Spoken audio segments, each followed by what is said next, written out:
வணக்கம். வணிகத்தோட இதயம் அப்படிங்கிறது வாடிக்கையாளர் உறவு தான். தயாரிப்பு சிறந்ததா இருந்தும் விலை குறைவா இருந்தும் வாடிக்கையாளர் உறவு சரியில்லைன்னா வணிகம் நீண்ட காலம் நிலைக்காது. இன்னைக்கு வீடியோவில் வாடிக்கையாளர்கள் உறவு பத்தின 10 முக்கியமான குறிப்புகளை பார்ப்போம்.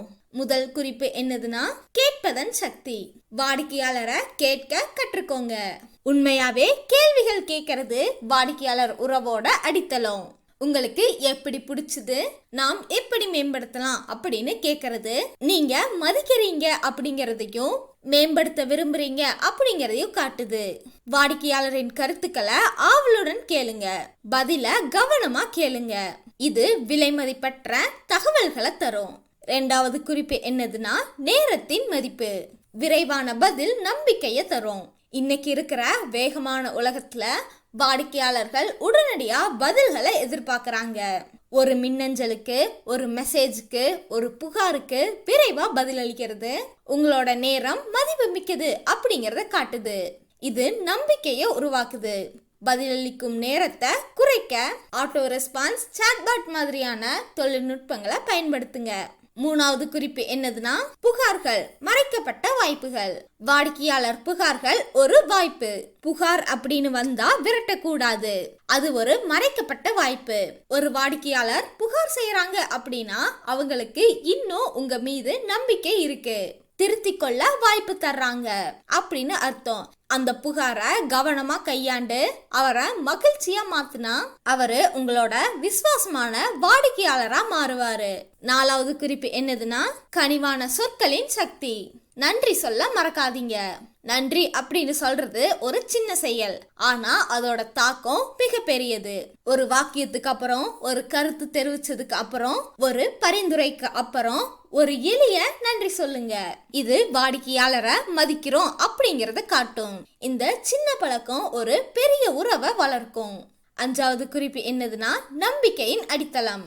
நம்பிக்கையில தான் வணிகம் வளருது. வாடிக்கையாளர் உறவின் மையம் நம்பிக்கை தான். வாக்குறுதிகளை நிறைவேற்றுங்க, தரமான பொருட்களை கொடுங்க, நேர்மையாக இருங்க. ஒரு தடவை நம்பிக்கையை இழந்துட்டீங்கன்னா அதை மறுபடியும் வாங்குறது ரொம்பவே கடினம். நம்பிக்கை அப்படிங்கிறது நீண்ட கால வணிகத்தோட அஸ்திவாரம். ஆறாவது குறிப்பு என்னதுன்னா, உறவின் தரம். வாடிக்கையாளரை ஒரு நண்பரா நினைங்க. வாடிக்கையாளர் அப்படின்னு மட்டும் நினைக்காம ஒரு நண்பர் அப்படின்னு நினைக்க தொடங்குங்க. ஒரு நண்பரை எப்படி நடத்துவீங்க? அக்கறையா, மரியாதையா, நேர்மையா நடத்துவீங்க. இந்த மனப்பான்மை உங்களோட அணுகுமுறையிலையும் தீர்வுகள்லையும் தானாகவே மாற்றத்தை காண்பிக்கும். இது பரிவர்த்தனையை விட உறவை கட்டமைக்கும். ஏழாவது குறிப்பு என்னதுன்னா, விசுவாசத்தின் வட்டம். பழைய வாடிக்கையாளர்களே புதிய வாடிக்கையாளரை கொண்டு வருவாங்க. ஒரு மகிழ்ச்சியான வாடிக்கையாளர் உங்களோட சிறந்த விற்பனையாளர்.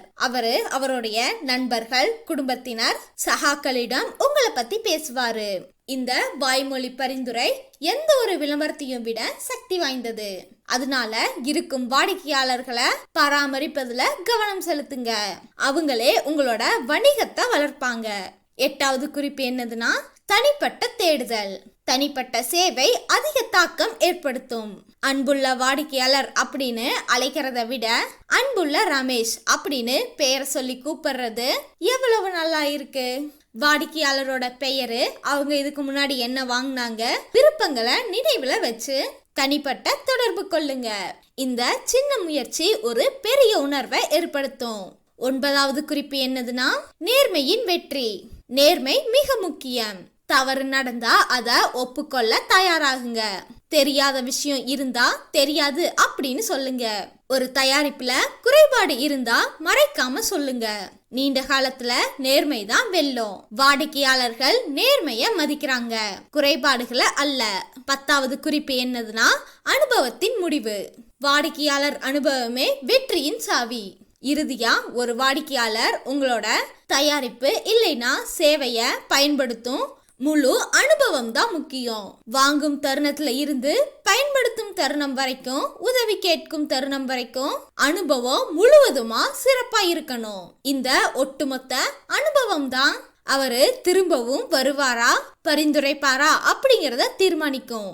நண்பர்களே, இந்த 10 குறிப்புகளும் வாடிக்கையாளர் உறவை ஒரு சுமையாக அல்ல, ஒரு முதலீட்டாக கருத உதவும்.